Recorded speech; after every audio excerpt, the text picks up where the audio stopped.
대법원의 일제 강제징용 배상 판결이 나온 게 2018년이었죠. 하지만 일본 기업들은 관련 서류도 받지 않으려고 하면서 배상 책임을 회피해왔습니다.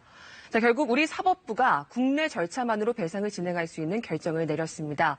바로 공시송달 결정인데요. 이를 통해 멈춰있던 전범기업의 국내 자산 매각이 급물살이 탈 것으로 보입니다. 어떤 의미가 있는 결정인지 먼저 백인성 기자가 설명하겠습니다.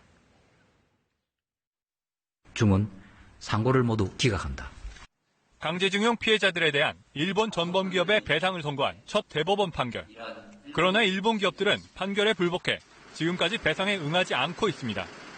피해자들은 지난해 초 일본 제철의 국내 합작사 주식을 압류하고 이를 매각해달라고 법원에 신청했습니다.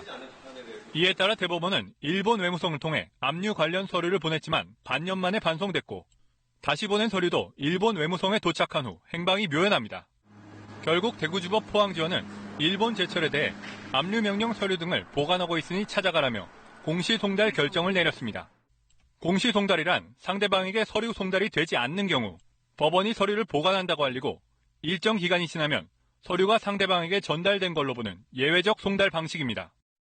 일본 전범기업들의 자산 매각 절차와 관련해 법원이 공시송달 결정을 내린 건 이번이 처음입니다. 법원이 지정한 공시송달 기간은 8월 3일까지.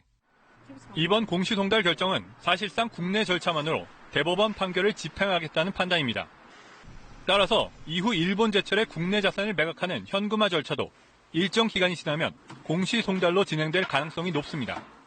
법원은 일본 제철에게 작년에 신문서를 이미 발송한 상태고요. 이에 대해서도 공시송달을 할 가능성이 있어 보입니다. 이번 결정으로 미쓰비시 중공업 등 대법원에서 확정 판결이 난 다른 일본 기업들에 대해서도 동일하게 공시송달로 집행이 이루어질 가능성이 커졌습니다. KBS 뉴스 백인성입니다.